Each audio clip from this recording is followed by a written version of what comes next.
wayyoo jiniin. Tika madda kanatti. Baay'ee. Baga geessan. Ayyoo jinuma. Baga geessan. Ayyee baga walumaan geenya. Akkam ayyaana. Ayyaanni baay'ee gaariidha. Maal argite yaada irreecha kana? Baay'ee dinqisiifadhe. Amma duraanii nageenya mana amanuu hin jiru. Amma garuu nageenya guddaa jira. Kanaan baay'eenis tolee rakka kotti. Baga geessan. Baga geenya.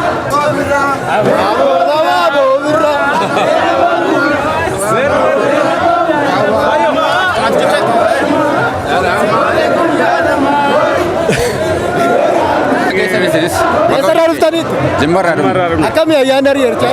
Ayyaanni irreechaa ayyaana bareedduu, ayyaanni jaalalaa, ayyaanni tokkummaa bakka gammachiisaa. Maal argitan asitti?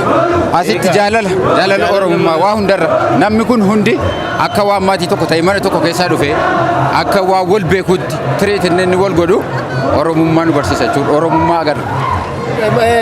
Maal daawwatte as keessaa fakkeenyaaf akka tamanaan jette Oromiyaa kanarra lafa bal'aarraa walitti dhufe namni nama baay'eetu immoo irratti hirmaata.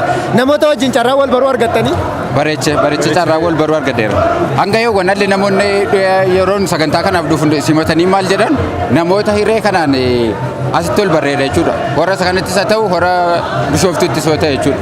Bareeche wal nu barsiise godinoota adda addaarra kan wal yaafannu qabna jechuudha amma yoo maal ta'uu qaba gara fuulduraatti ayyaanni keenya caalaatti akkana caala miidhaguuf kana caalaatti Oromoon waa'ee ayyaana irreechaa irratti qoosamu ofirraa dhaabsisuu danda'uu qaba.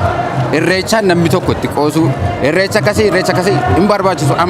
Oromoon aadaa kooti jedhee erga kabajee aadaan isa kabajamuufii qaba.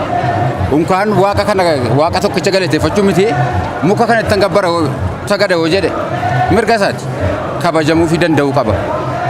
Kanuma wal qabatee dhaamsin dabarsuu barbaadu tokko Oromoon gaafa irreecha dhaqnu warra mukatti dhadhaa dibuu deemtu kan jedhu jira. Nu akkas hin goonu wanti nu dhiigni nu dhangalaasuu dhaqnu hin jiru dhadhaan nuti mukatti dibnu hin jiru. Akka agartu bishaan fi jiidha kan harka jiru. Atiis mukatti dibna yoo ta'e nurraa hafee nan dibaa irra. Warri dhabe dhufee mukicharraa arraabuu danda'a. Baga geessan ulfaadha. Dirdooraan dhufeen. Akkam ayyaanni irreechaa? Ayyaanni irreechaa baay'ee namatti tola baay'ee gaariidha. Baga walumaan geenya jedheen gammachuu guddaa qaba. Maal hubatte irratti maal ni kana? Har'a wanni hubadhe irreechi kun irree keenyaa sabaaf Solomoon